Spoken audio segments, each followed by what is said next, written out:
வணக்கம் and welcome to meals and memories. இன்றைக்கி நம்ம ரொம்ப டேஸ்டான ஈஸியான பீர்க்கங்காய் பொரியல் தான் எப்படி பண்ணுறதுன்னு பார்க்க போகிறோம்.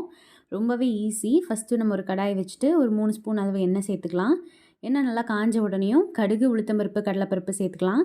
கடுகெல்லாம் நல்லா பொரிஞ்ச உடனேயும் ஒரு 2 கொத்து கருவேப்பிலை சேர்த்துட்டு நம்ம சின்ன வெங்காயம் சேர்த்துக்கலாம். சின்ன வெங்காயம் ஒரு 15லேருந்து 20 போல் சின்ன வெங்காயத்தை இந்த மாதிரி குட்டி குட்டியாக கட் பண்ணிக்கோங்க. அதை நம்ம சேர்த்துட்டு கூடவே காரத்துக்கு தகுந்த மாதிரி ஒரு 3 வரமிளகா சேர்த்துக்கலாம். நீங்கள் உங்கள் காரத்துக்கு தகுந்த மாதிரி சேர்த்துக்கோங்க.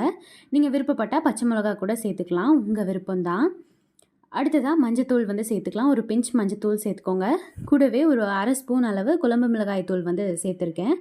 இது எல்லாத்தையும் சேர்த்துட்டு எண்ணெயிலேயே நம்ம இந்த மாதிரி நல்லா வதக்கி விடணும். இந்த மசாலாவோட பச்சை வாசனை எல்லாமே போகிற அளவுக்கு நம்ம நல்லா வதக்கி விட்டுறணும். நீங்கள் மிளகா சேர்க்க விருப்பம் இல்லை அப்படின்னா தனி மிளகாத்தூள் இருந்ததுன்னா அது கூட நீங்கள் சேர்த்துக்கலாம், உங்கள் விருப்பம்தான். இப்போ பாருங்கள், இந்த பீர்க்கங்காயில் மேலே இருக்கும் இல்லையா தோல், அது எல்லாத்தையும் நீக்கினதுக்கப்புறமா இந்த மாதிரி குட்டி குட்டியாக பொடி பொடியாக கட் பண்ணி வச்சுருக்கேன். இப்போ இந்த குட்டி குட்டியாக நம்ம கட் பண்ண பீர்க்கங்காயை நம்ம உள்ளே சேர்த்துக்கலாம். வெங்காயம்லாம் நல்லா வதங்கின உடனேயும் இப்போ இதையும் சேர்த்துட்டு நம்ம நல்லா வதக்கி விட்டுறணும். நல்லா ஒரு டைம் மசாலா எல்லாமே நல்லா கலந்து வர மாதிரி கலந்து விட்டுடலாம்.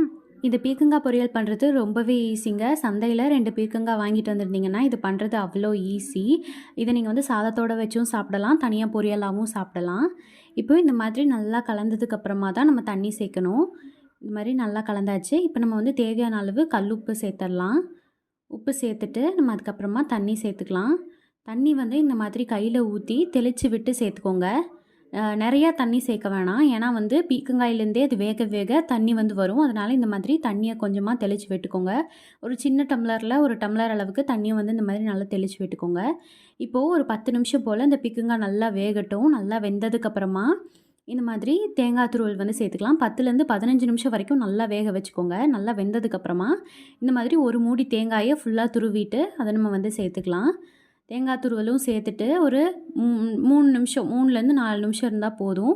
ஸோ இந்த மாதிரி நல்லா கலந்து விட்டுருங்க. இந்த மாதிரி தண்ணியெல்லாம் ஏதாவது இருந்ததுன்னா தண்ணியெல்லாம் நல்லா வற்றி போய் நல்லா திக்காக இந்த மாதிரி வர அளவுக்கு நல்லா வதக்கி விட்டுடலாம். அவ்வளோதான், செம்ம டேஸ்டான பீர்க்கங்காய் பொரியல் ரெடி ஆயிடுச்சு. கண்டிப்பாக ட்ரை பண்ணி பார்த்துட்டு எப்படி வந்துச்சுன்றதை கமெண்ட்ஸில் சொல்லுங்கள். இந்த வீடியோவை லைக் பண்ணிவிட்டு உங்கள் ஃப்ரெண்ட்ஸ் ஃபேமிலிஸோட ஷேர் பண்ணிக்கோங்க.